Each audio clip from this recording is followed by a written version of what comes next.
Hey everybody, it's Eric Torenberg, co-founder, partner of Village Global, a network-driven venture firm. And this is Venture Stories, a podcast covering topics relating to tech and business with world-leading experts.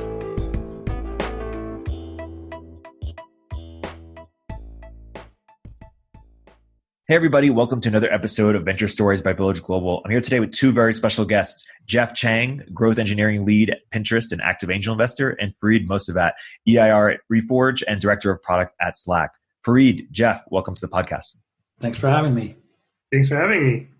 Awesome. We're going to do a deep dive on growth. So by way of introduction, you guys have been doing growth for a long time now. How have you seen sort of the science or the industry of growth evolve in the last 5 years, even decades since you guys have been doing it?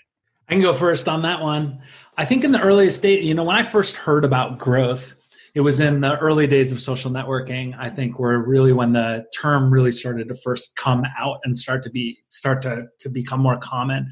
And really it was a result of the fact that we saw some really substantial changes in terms of the way that consumer products, especially online consumer products, came to market around virality, around email, around new channels and those kinds of things.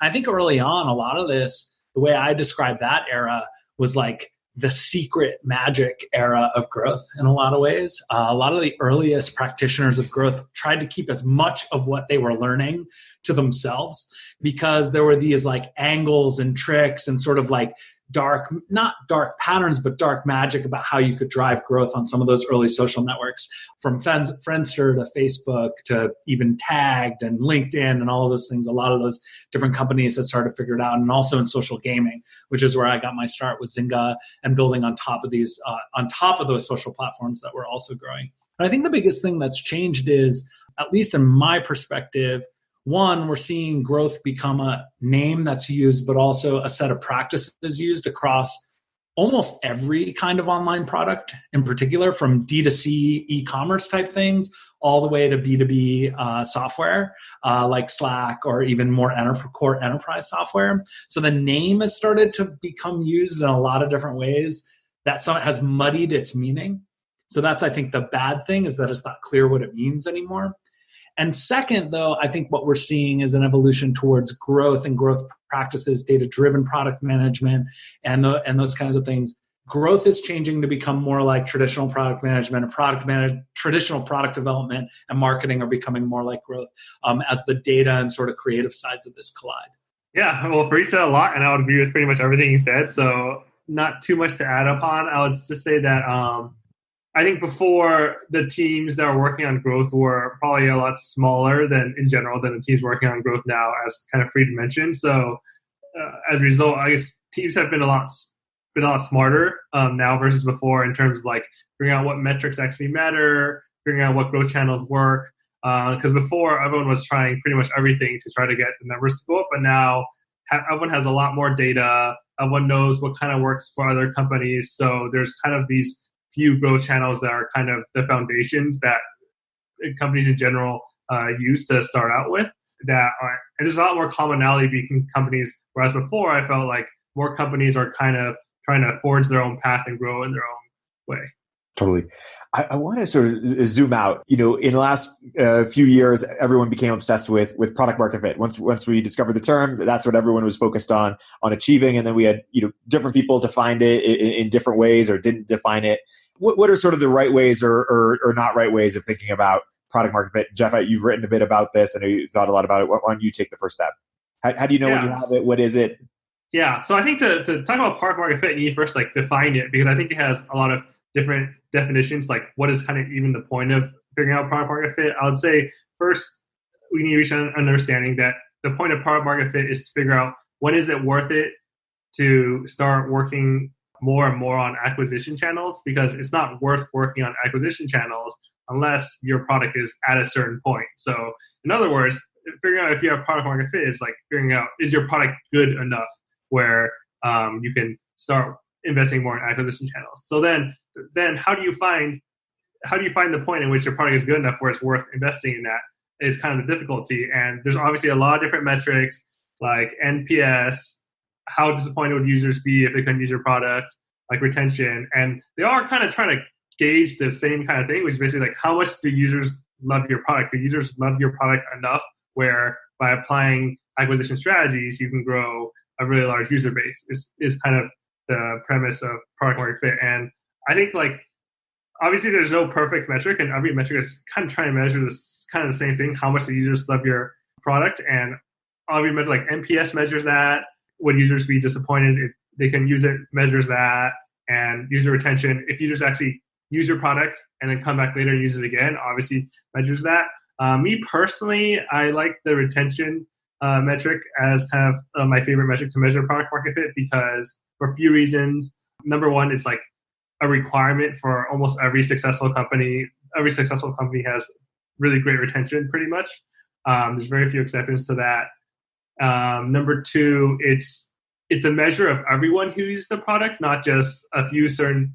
If you use survey-based metrics like NPS or how disappointed would people be if they couldn't use your product, you're only getting a sample of the people who actually respond to the survey. So you get some survey bias, and you don't actually get the full view of the data. So, and also in growth, we have a really good understanding right now of like what good retention looks like for different types of companies. So I feel like, yeah, it's a really useful metric for determining how much people actually love your product. And you're a fan of cohort models as a way to measure retention. Why that?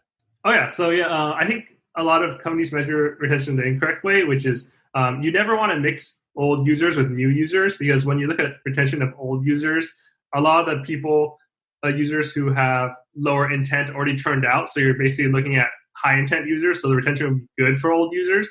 And then your mixed retention rate will just be how many new users versus how many old users you're actually combining. So that's why mixed retention rates don't really make sense. You always have to look at retention on a cohort basis, which is taking a group of users who joined at around the same time and they get pretty much around the same user experience when they joined. I totally agree that retention is the most important metric. And retention is important, but I think it's also important to ask yourself the question, is this product growing on its own? I think that while there's sort of product market fit, there's the early days of should I really be investing in growth is really the question that I think a lot of founders are trying to answer and a lot of companies are trying to answer. And the easiest way to answer that is sort of a backwards question, which is, are you growing already? And by are you growing already, I think is the combination of your engagement, your retention, and your word of mouth acquisition. Are people talking about it just enough that the number of people coming back to your product month over month is growing on its own? And the total number of people actively using your product or revenue or whatever the baseline most important metric is for your business, depending on whether it's consumer or enterprise, is growing on its own at a clip that you feel like has some energy and momentum to it.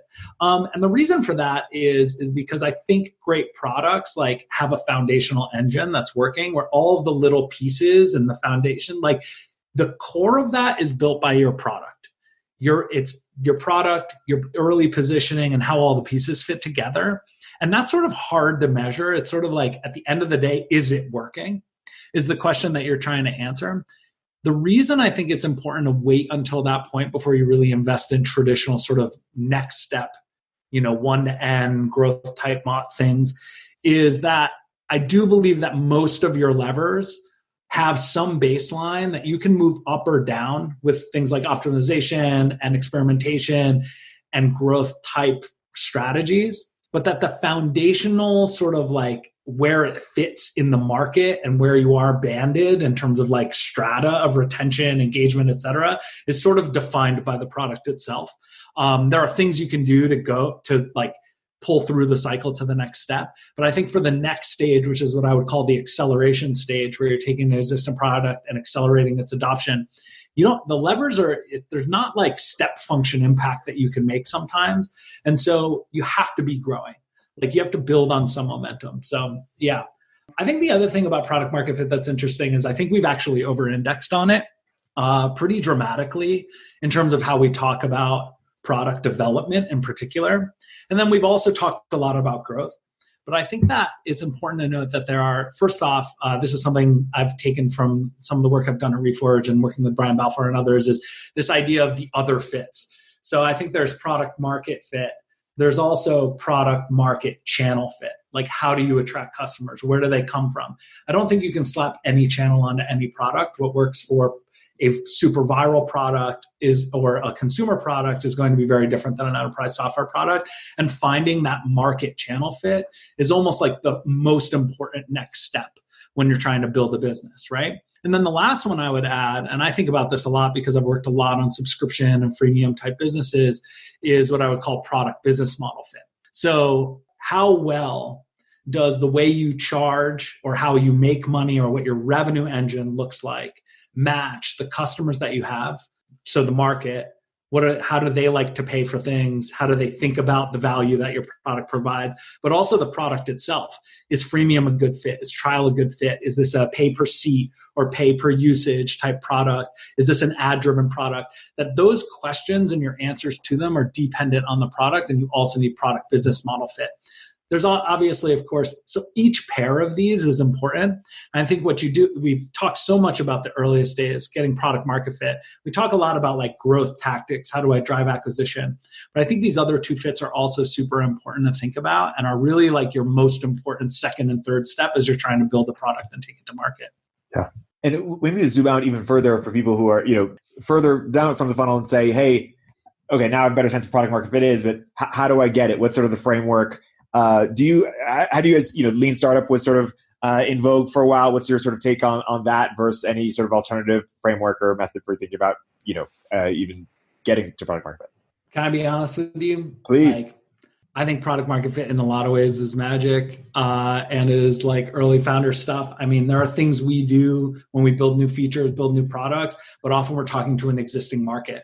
We're talking to our existing customers. How do we build a new feature and take it to market? And honestly, it's been a long time since I've worked on a true 0 to 1 first time product to market problem. And what's weird is you have two variables, like not just what's the product, but who is it right for? And I think that adds a lot of complexity and creates a lot of art to it. I think my main pieces of advice are try to find the narrowest definition of market that you can find that you believe actually scales into something meaningful. Not in terms of there are a lot of those kinds of people. I think that's where people run into mistakes. There are enough of those kinds of people to get some early signal, but you can see a path to how you grow that market step by step over time, if that makes sense. That would be my main piece of advice is a lot of products try to go too broad too early and have a hard time being something valuable to anybody in particular. But I've spent most of my career helping founders scale the products that already have product market fit. So I can't claim to be an expert on that. Jeff probably has a better perspective having done a lot more early stage investing. Yeah. I would agree actually a lot with Free, where it's kind of like magic, where it's interesting that like growth people have figured out how to grow products which already have product market fit. Like that's pretty much a given. If a product has product market fit, it's probably growable with someone with the right expertise. But like making a product that has product market fit is still kind of like a black box, like magical kind of thing that people have not been able to replicate. If you think about it, like a lot of the biggest companies in the world, like Facebook, Google, they've launched a lot of products that also don't have great product market fit, and that's not due to poor execution. It's just hard to figure out what users actually want.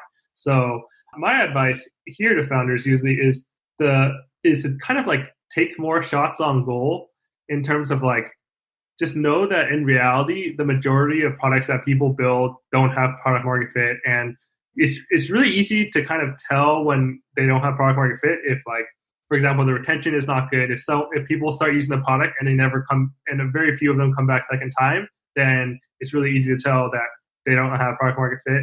So being able to kind of notice this early on and figure out like what is the next thing we try? Like what can we learn? What do we learn from this? What do we think the user want, and what do they actually want? And what can we build that actually addresses what they actually want? Is kind of my advice here, and not just so. You have to, in the beginning, just try to be really real about like, is there actually product market fit, and don't be afraid to pivot based on your learnings and kind of take more shots on goal. Although I think of it as a hierarchy. Like, where should you be static and rigid, and where should you be flexible? And I think great teams are generally like, let's go from most rigid to most flexible. Like mission and vision for your company, like what change do we want to bring into the world? I think great organizations are pretty like focused and singularly focused on what that is.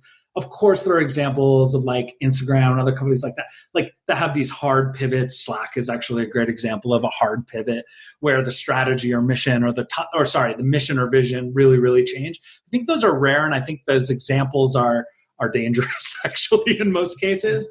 I think the next step below that, which is like what I would call strategy, how are we going to achieve that mission, should be, relatively static in terms of what is it we're trying to do, what are the most important building blocks.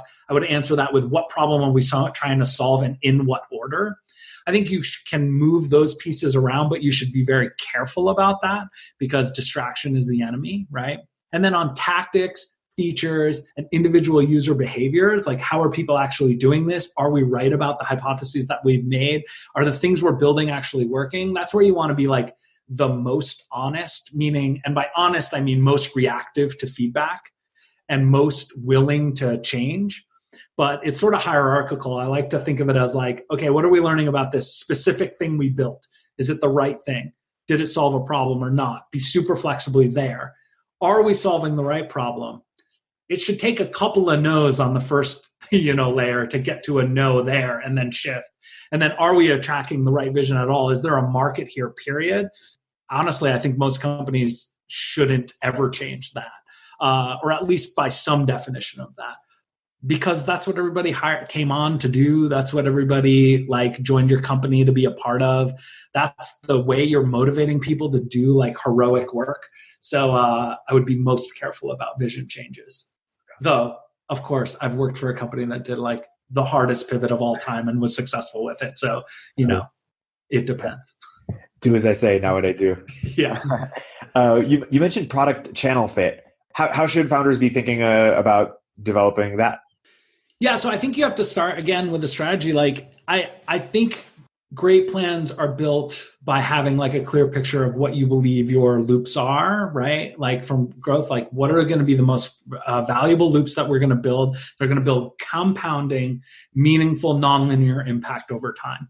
And that's where I would focus your time and effort. And honestly, these days, there are so many products in market and so many successful companies that you can kind of look at for inspiration that I think there are that it's usually best to find one or two that you want to experiment or play around with and really start to build those. So meaning, is SEO or content the kind of thing? What are the ingredients that would make that a valuable channel for me? Is paid social or paid search something that could work for me? Are there any analogs in the market that might work? Is virality real?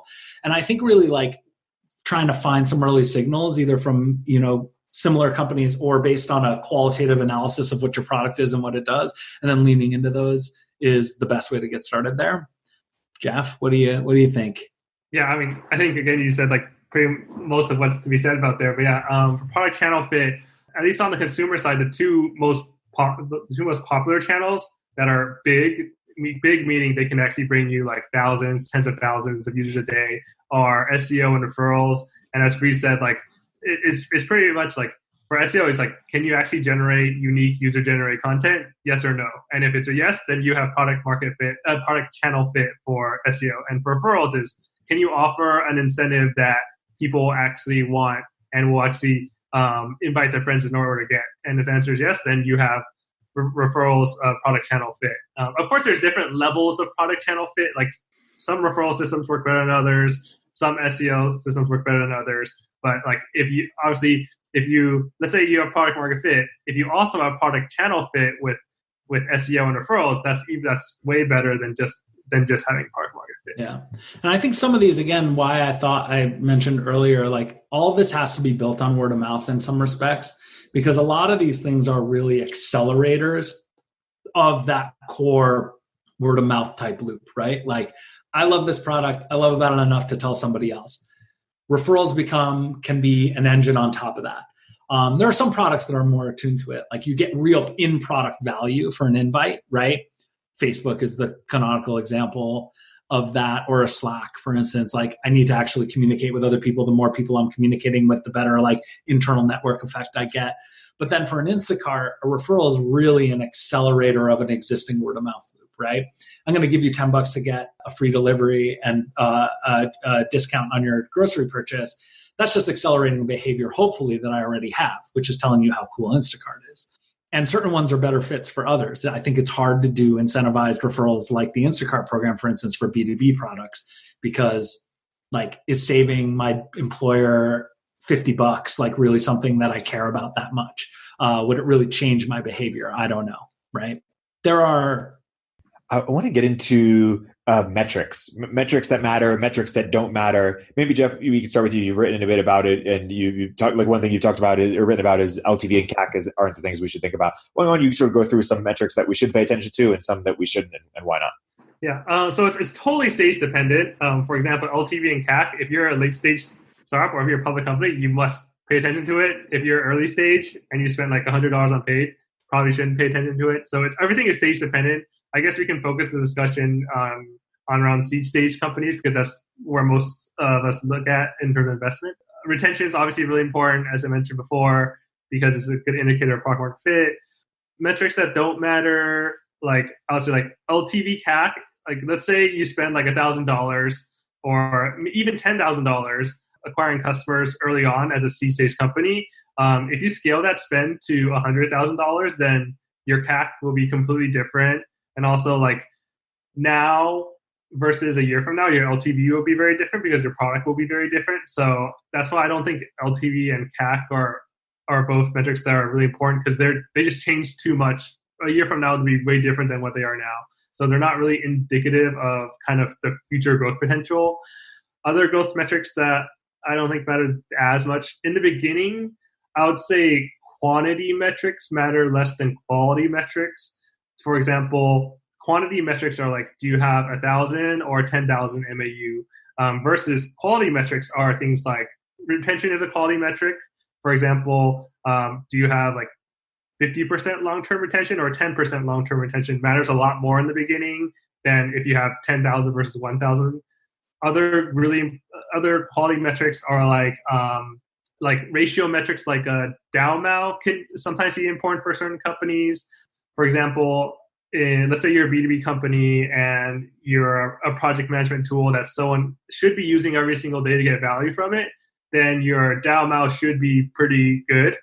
Of course, for those kind of quality metrics, it's less like you can't just compare every single company because different companies have different use cases. Some use cases you don't have to use as often. So yeah, that's DAU/MAU is another good quality metric.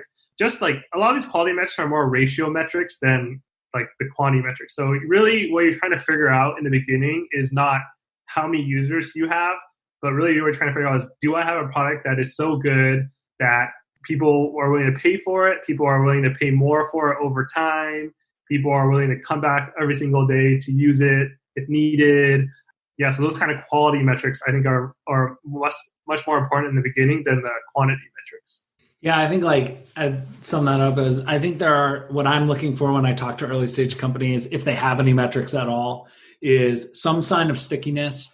Products that people use more than once are orders of magnitude more valuable than products that people use once and are done with. So, and what are those things? So that's step one. Two is also is actually a little more qualitative for me, is does that founder or that founding team have some nuanced or sophisticated view about what they're measuring and how they're thinking about it, even if they're not measuring it, and why they believe that's the right way to think about the problem, is one that I'm always looking for, is like as a sign of if this person will be able to scale into the role of a leader and thinking in a growth perspective over time. So have they thought about what the correct frequency of usage, like what their natural frequency of usage for their product is, how they want to measure retention, how they think about where they are today and whether it's good enough or not. Sometimes I get a lot of feedback, great feedback, just having that conversation with folks and understanding where they think about it. And then the second, I think, is there some sign that there's a business here? So that's willingness to pay. Is there some sign of willingness to pay? Sometimes that's a conversion rate. I would love to see that if your business is already there. But I think there are other ways, qualitative measures of that, or known business models that can apply. And then in a business that has real world components, I think unit economics and like what is your cost to deliver a unit of value and how does that compare to the price people are paying for it has become more and more important over time. I think the days of running at negative unit economics with the hope that you'll figure it out later are mostly over. We're probably already over, but they're definitely over now. Those are really the three key things. The one thing I would add on the LTV question is one, like Jeff, I always skip that slide for a seat. I mean, it's just like, I always skip it. It almost never means anything. Actually, the only time I don't skip it is when it looks bad, like bad and they're calling it good. And that to me, again, this is like trying to get signals for the depth of understanding that a founder has of their business. I think it probably hurts you more than it helps you. Because if it's really, really good, that's often a sign that you have a rabid early user base. Of course your numbers look good, right? Like they should look good. They should look amazing, right? But the CAC side, like the acquisition costs, like who knows? Like the fantasy that like prices go down as you scale is like generally not true. Like you end up paying more for customer N+1 than you did for customer N for almost all N, So like, I think that there's a lot of magical thinking that comes in there. The only thing I would say that is a shift that I would love to see more founders take, especially those that are driving high paid loops, like they're using paid advertising as a driver of sales. D2C type companies have this dynamic. Some enterprise software companies, those kinds of things, is a bigger focus on payback periods than on LTV and customer acquisition costs. Meaning how quickly, if I spend $1 on advertising, how quickly do I get it back in not just revenue, but like contribution margin? And the reason for that is it's hard to build compounding growth on a paid channel without a ton of money. I was about to swear. Without a ton of money, unless you have fast payback periods. Because what you're really trying to ask yourself is, can I reinvest these dollars into more growth? And if it takes you a year or two to get those dollars back, then you're counting on someone, an investor, an outside market, some debt, to give you money to grow. Because once you baseline, you add 1,000 installs a week, you can never stop doing 1,000 installs a week, let's be honest, especially for a venture-backed business. So you need to figure out how to turn that 1,000 into 1,100 into 1,200. And some of that's going to be driven by retention. Some of that's going to be driven by referrals and virality and SEO and the other dynamics that you have. But if paid advertising is a driver, then you better have the faster your payback period, the better you can do that and scale it without outside investment. What's the right framework for evaluating payback period for different types of businesses, or how founders should be thinking about it, or investors should be thinking about it? Yeah, so I like to think about it as like, what is the cost to acquire a customer, and then how quickly can I get that back? And that can be a lot of things. It's not just paid advertising. It could be for an enterprise company, what does it cost to set them up and get going? What's the implementation cost? What's the sales cost? The other, it's all of the costs to get a customer to like successful. So say like activation or roughly. And then there's sort of a margin question, which is like, what's my ongoing cost of investment to keep this person going, right? I would say in the earliest days, lots of people are super sophisticated about this, but I think you can kind of like put your finger in the air and try to like come up with big buckets, because what you're looking for is like, I would say like rough scales. Do I get it back in a month, a quarter, a year, forever?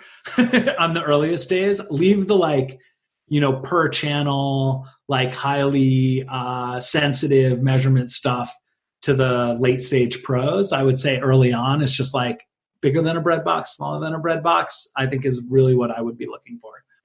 Oh yeah. I would agree with that. Like, basically the rule of thumb I give founders is it should be very obvious that you're getting paid back within a month. Like you shouldn't have to like do very complex math. It should just be like, oh, you're spending like $1,000 and it's very obvious that the customers that are coming to paid generate over $1,000 in a month. So it should be very obvious that it's fairly quick, and quick meaning like in like the 1 to 2 month range, not like in the 6 month range. Yeah. And so when investors ask founders for LTV CAC or even thoughts of what it should be, is that just totally the wrong question? And if so, how do you respond to them and let them know that? Or are there things that they should be doing early to give some signal for later on? Yeah. I mean, so like if I were a founder and like, first of all, a lot of startups shouldn't be doing that much paid in the beginning anyway, just because they don't have that much capital. So like if I were a founder, I probably wouldn't be doing that much paid in the beginning. So there wouldn't be like an LTV and CAC. And then like if I had to answer, if someone asked me what my LTV CAC was, for LTV, I would probably say like based on the data we have, like we know the X month LTV is around this much. But like past X months, like let's say the product has only been launched for like 3 months, it's really kind of not worth the time to predict what 6-month LTV, 12-month LTV is. And so that's, I would say something like that, because it's number one, it's unpredictable. No one knows what the right number is, even if you have all data in the world. And number two, what the number is now is different than the number 12 months from now. So it's kind of not a useful metric. Yeah. And then CAC, I mean, Fareed kind of already explained, yeah, like, and plus your next dollar that you add will be, your next customer that you add to paid will be more expensive than before. So that's why both me and Fareed, we completely ignore LTV CAC numbers for CPC startups. Let's say I were a bold founder. I was feeling pretty good about myself and my business, and I wanted to push back on that question. I would say, I think one of two different things. I would say, hey, I don't think we have enough data to understand our current payback period. So I think that's not the right question to ask right now. But let's reason about bottoms up what this thing could look like at scale and why I believe this is the right, likely lifetime value number for this company. So if it's like a freemium business, I'd say like, we believe we can activate 40% of our signups. Roughly 25% of those are going to maintain as active customers, and we think we can have half of those be paid because it's a freemium business model. These are our comps with an average of 15 seats at this price. That's going to look like this much revenue per year. And I think, I don't know as well as you, what are you seeing for comps in terms of acquiring customers that look like this in the market, like that kind of thing? Does that seem reasonable to you? That's question one way you could answer it. The second is I would push back. I would reverse it and say something like, I think the question you're really asking is fundamental, which is how is this business going to grow? I think that's really what people are asking when they ask things like CAC and LTV ratios, because they're asking, can you spend money to make money? Can you build a flywheel of growth here or not? And I would answer that with, here are the ways we believe we can grow efficiently over time.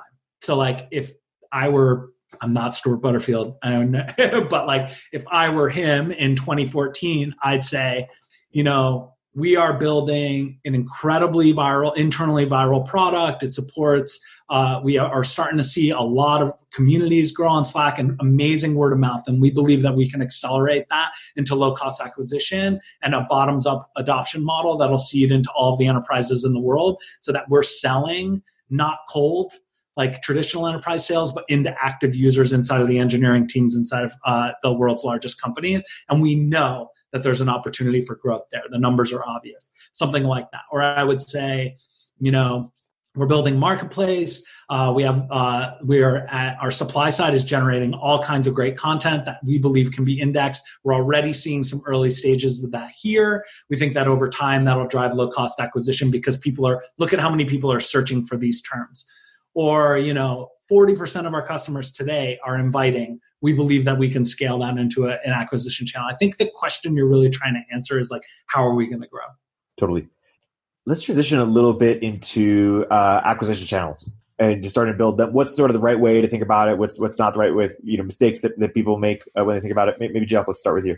Yeah. So for acquisition channels, I would say you need to kind of bucket them into two different buckets. There's short-term and long-term acquisition channels. So let's say you're a consumer startup, right? And so as I mentioned before, the two most common acquisition channels that scale really big for consumer companies are referrals and SEO.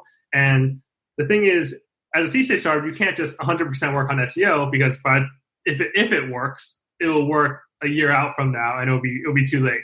So that's why when I advise startups to work, let's say they do have UGC, unique UGC, so they should work on SEO. Like the way to think about it is like 5 years from now, if I want this company to be successful, SEO needs to be big. And so now I don't need to work 100% on it, but maybe I spend 10% of my time and just set up the basics. So I recommend a lot of like set and forget kind of strategies that like literally take the founders like 3 days to do, and they can just set it and forget it for six months, and then that'll kind of be their base to start growing SEO. And then for referrals you probably can invest more on early on and have it be worth it because it will pay back pretty immediately. Because if you already are getting users and you make your referrals channel better, then those users will generate more users. And so I think it's just, you have to take bets that make sense given where you are in your company. And you have to do a mix of short-term things, like things that maybe don't scale, and long-term things that do scale. So yeah, that's kind of the advice that I give companies about growing acquisition channels. Yeah, I think a little bit about which of these channels require substantial, like what we call minimum scope. Like, what's the level of fire you need for it to actually start burning, and think about return on time spent. The number one enemy for a startup is time. Dollars is important too, but you have a certain amount of time runway, and how can you get returns over the time frame that's most valuable to you. So if you have 12 months of runway and 6 months to your next fundraising event, it's what are the investments you can make that get the best returns over the next 6 months, and is there anything we have to do to make the next 6 months great too, I think is one framing that I like to use for thinking about time investment and where to spend energy. I think the other question is what things do you need to have evidence of strong theses on versus actual numbers going up, and making sure you're making bets on both sides of the coin for that. On the B2B side, I think it's interesting that the same kind of rules apply. There's SEO, there's content strategies, et cetera. But I think there is a question of, is this the kind of thing you're selling into a decision maker, like an individual person who then is going to scale the product out inside their organization? Or is it a more bottoms up type product where one part of the organization is going to adopt it, usually somewhat organically, usually for free, and then seed usage inside of the rest of the organization? And how do you align how do you make sure that your acquisition channel makes sense with that? I think, there are a lot of great outbound list type strategies where you can actually start to build a sales team early and start reaching out to people, but you need to be solving sort of a known problem to a known buyer inside of an organization for that to work. For some of these more developer productivity or remote productivity type tools that we're seeing, I think they look a lot more like consumer products. You need to be able to drive early person-to-person growth and acquisition channels that seed across an organization versus sell in. Yeah. To add on to Reed, so for B2B, there's basically two main strategies. There's sales and there's bottoms-up growth. What I actually see a lot of is usually founders over-index into one or the other, whereas they should be working at least maybe 75% in one and 25% in the other kind of mix. So there's companies that's we have to grow with bottoms-up growth, so we just won't do sales. And I think that's kind of a mistake. Or they say, we're going to only focus on sales and we won't start investing in our bottoms-up growth until 3 years later, which I also think is a mistake because bottoms-up growth takes a long time to ramp up. So usually I think, depending on the company, your mix will be different. Some companies should work more on sales and some companies should work more on bottoms-up growth. But I would say for most companies, that advice I would give is you need to do a mix of both. Yeah. And there's awesome feedback loops that come out of that too. If you have a great self-serve bottoms up type engine in a B2B company and you start layering in sales, one, you now have a human being doing customer research with all of your best customers automatically, because that's that person's job, not necessarily to sell it cold, but to understand how how those people are using the product, and they can bring that intelligence back to your product and growth teams to understand what's working, how they position it internally, because often there are people in that company doing the selling for you, and you want to know what that information is. On the other side, if you have more of a sales top-down approach, you can, building good bottoms-up type product or self-service type product can help you lower your implementation costs, get to market earlier, attract a wider range of customers. And so there's this bidirectionality there that I think is not as obvious as it seems upfront. I think we're thankfully moving past the mythology of the no sales enterprise software company that I think existed in the early 2010s, where it was you don't need sales, it's all non-incremental, it's bullshit, blah, blah, blah. I think we're kind of past that, but I think it's been really interesting to think about the intersections of those two things and how the information moving back and forth can be incredibly valuable for product development. I love that. Are there other advice or zooming out or common advice that you find yourself giving or common misconceptions you find yourself correcting among your sort of seed stage founders or soon to be seed stage founders, either in consumer or enterprise that we haven't yet talked about? one of the things I talk to a lot of people who think like the way they're going to do growth is like, hey, I have 150 different ideas about the different channels that we can go after and the ways that we can drive growth. And I love the energy is great. And it's really important to be experimental, but great companies are built on 1 to 3 channels usually. And one of them is primary. And then there are other ones that are added as like accelerators. That's not true forever. You hit these, invisible asymptotes and you hit these ceilings in your growth and you have to find new ways. And you want to be out ahead of those, which is why I believe it's important to look at multiple things. But the idea that you're going to kind of like hand hack your way to, early growth, you can do a little, but that's going to be sustaining for you, I think is a mistake. I think it's usually better to focus on the core things that are going to be the most important and ignore after the first month, how I got to 10,000 users in 8 days type posts in the world. That stuff's all like the hacky shit is good, but you should only use it if you need to get to a minimum threshold in order for the business to work. That stuff only works in these like marketplace type businesses or network effect type businesses where you need a little bit of heat. And it doesn't matter how you get the heat, the engine works after that. Otherwise, work on your sustained long-term growth strategies in a focused and thoughtful and strategically minded way. Yeah, I think we talked a lot of misconceptions actually in this podcast. But maybe one other is this thing around month-over-month growth that I think a lot of startups try to go on, which I don't think is that great. Because as I mentioned before, I think in the beginning, you're trying to figure out if the product you're building is something people want. And so you want to look at quality metrics. Month over month growth is a quantity metric, and which is one problem with it. But another problem with it is when you're going from 10 users to 20 users in a month for 100% month over month growth, that's obviously not sustainable. So if you say you want to grow 100% month over month for 3 months, obviously it'll look good in the beginning. It'll be easy in the beginning, but it'll be hard later on. And month-over-month compounding growth only really happens when you have a few things in place. For example, when you have a retentive product, so the users that you got previously aren't churning and you don't have to replace them, and also you have action channels that actually scale. So that for example, if you have referrals, when you have more users, you have more users inviting more users. So that's how you actually get compounding month-over-month growth. So it's really rare to see a startup that just every month, maybe yearly, they'll compound pretty consistently, but month over month, very rarely. There'll be ups and downs, and that's totally fine. So I'll say in the beginning for startups, don't focus on that month over month over growth, and which also might force you to over index on acquisition when you should be focusing on building a great product. Yeah.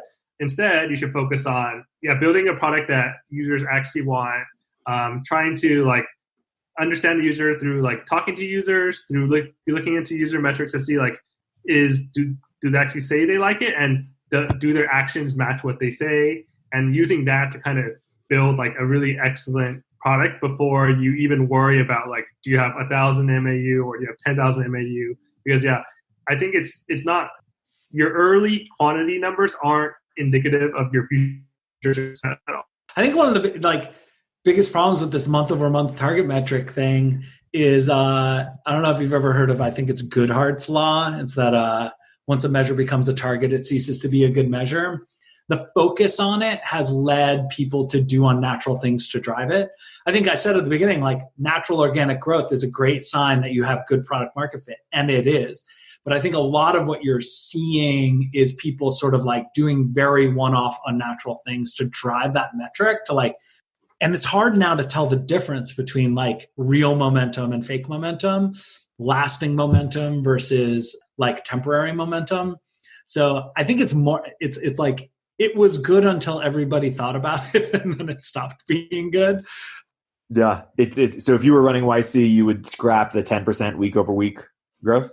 Oh yeah, totally. I mean, obviously I'm way less qualified than every partner at YC, but I'm good friends with Gustav at YC. Actually, I tell him, you should have your startups focus on retention, and if they have retention metrics, put it on their demo decks. That would be really useful to me as an investor, because that's way more important to me than if you have 100 or 1,000 MAU. Yeah, so you need to focus on building a really great product before you can focus on growing that product. Yeah, but then you won't have a graph that's all the way up and to the right and raising. Yeah. 15 post demo day. Or I would just shift I think that's a great metric for people who are past some threshold. I think you're seeing more YC companies enter the program later with like some early product market fit, and they're really there to like figure out how they're going to accelerate the business and drive a fundraise. And I think there's a lot of value to that when you have the signs of product market fit already. And what you're trying to show is that enough people care about this product for me to build a business. Maybe then, but I would sub-segment a little bit and maybe focus that on the people who are like coming with something more established, and the 10 to 12 weeks is more about like making a case than it is for long-term growth than it is like figuring out what that product is. Yeah, and it's more impressive when it's going from like 1,000 to like 2,000 than going from 10 to 20 or 100 to 200. Yeah, or 5 to 8. Like these, the sure telltale sign is the percentage with no numbers. Like I basically just ignore those. Yeah, I always look. Yeah, we always just look for the raw numbers, not the percentages, because we can calculate the percentage ourselves if we need. Yeah, raw number growth. It is very hard to fake hundreds of people. It is, you know, like, or even thousands ideally. In B2B, maybe hundreds of paying customers. That's where I'm like, okay, that's hard to fake. Like somebody actually cares about this thing. Totally. 10 minutes. I want to get through a couple topics. One is building a growth team. So Fareed, when's the right time to build a growth team? What kind of people should I hire? How do I know when to focus on, what to start? Walk us through it. So I think we talked about a bunch, like what are the ingredients of a company that's ready for one? I think that we've covered that already. Like, do you have product market fit? Is there some organic growth already? Do I have a strong thesis about where my strongest growth engine will be in the long run? And can I start to think about how to invest in that? And I think that's one of the most important things is early on, that's still a hypothesis. It's not a known. I think people run into mistakes when they hire like an SEO expert to run growth early on, right? Or someone with really, really deep and narrow knowledge in a single area. No matter what your hypothesis is, you got to leave some room for flexibility and a little bit of exploratory. So what I'm looking for an early growth leader is like, obviously an analytical mindset, creativity, meaning like they think on their feet and are able to think through different forms that might work. And I would say the last ingredient for me is like a depth of caring about the business as a whole, rather than just their like narrow line of focus or the individual playbook that they had at the last place that they had. I think you need to build a flexible team that's willing to try, like, again, be flexible on the tactics and consistent on strategy. Tough to interview for, but I think like ambitious, hardworking, analytical tend to be the things that I'm looking for. I would start small. So from a team perspective, 1 to 2 to 3 people, maybe a half a designer and a lead, like some sort of product manager / marketing lead to drive the initiatives and sort of help shepherd the ideas. But I would say start small because you want to be as flexible as possible on process. That's from the product perspective, at least. Yeah, I thought that was a great answer. Not much to add for me. What about technically? Like, are there any foundations you think are important to have before you start a growth practice? Not too much. Like, it's actually easier I feel like it's easier for a growth team to operate earlier on than later. Not that because you don't want to hire a growth team too early, because in the beginning, everyone's just kind of hacking away. You can make changes really quickly without much friction. You can like, no one's going to push back on big changes. So it's actually kind of easier in that way. So yeah, nothing really from a technical perspective. It is kind of easier in the beginning. You can move faster in the beginning. Yeah. I would only add one thing, which is that the analytical foundations for your company are sort of written in the first year or two. I have found that in my experience, it is very hard to undo like the analytical foundations, the tracking, the measurement, the storage, and those kinds of things as you get later and later stage. Like analytics debt is like technical debt, maybe even worse. So I would say that early team should maybe spend some time and energy getting your tracking and metrics and key details, the most important pieces, right early on, just so you don't end up with a giant mess later. I mean, I've had at some of my jobs like a year of just like trying to reason with the data to figure out like what's working, what's not working, rewrite it all to be consistent. You can get in some really bad habits. Yeah, actually, probably more important than the timing, now that I think about it, is actually just getting the right person. because the number of people who have, let's say, like 5 years of experience in growth is a lot less than the number of startups there are. So just even being able to hire someone good is actually probably one of the biggest blockers. I would say, like, if you can hire someone good pretty early, like, yeah, you should definitely take them because the opportunity doesn't come very often. But like, if not, then maybe you don't have to rush into it because, as Fareed said, a lot of the foundations are set in the very beginning and are really hard to undo. So yeah, I think waiting for the right person is really important. Totally. Jeff, could you give us a couple minutes, or maybe one each? I know we were rapidly summarizing on SEO and referrals. What's either mistake that people make, or what's the most important thing to think about for either? So for SEO, it's like if you're a content and have if you're content-based service and you have a web presence, like you have to win SEO to kind of win. Like also, like if you're in travel, you kind of have to win SEO to win. So that's just kind of the mindset you need to have around SEO. It's that important, but that doesn't mean you should spend 100% of your time on it in the beginning because it takes a long time to pay off. So this is where it helps SEO. Referrals like work for most services where there's an incentive, like there's a dollar value incentive, and it's pretty much worked for a lot of companies basically. So it's kind of a low risk channel to tackle. And so that's why it's one of the first channels that I recommend for a lot of startups because it's relatively low risk. Like, it's going to work if people actually want that incentive. So yeah, it's a good first channel to do. Jeff, Fareed, guys, thank you so much for coming on the podcast. Yeah. For people who want to learn more about your work or upcoming work, any plugs that you want to leave us with? Yeah, follow me on Twitter, FAR33D. Yeah, I also post growth thoughts on Twitter, Jeff Chang 30. I also have a blog that I occasionally write longer blog posts, growthengblog.com. And get these guys on your cap table if you can. You'd be lucky. On Deck is certainly lucky.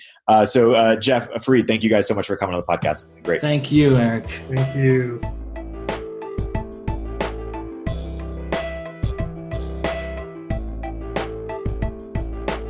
If you're an early stage entrepreneur, we'd love to hear from you. Check us out at villageglobal.vc.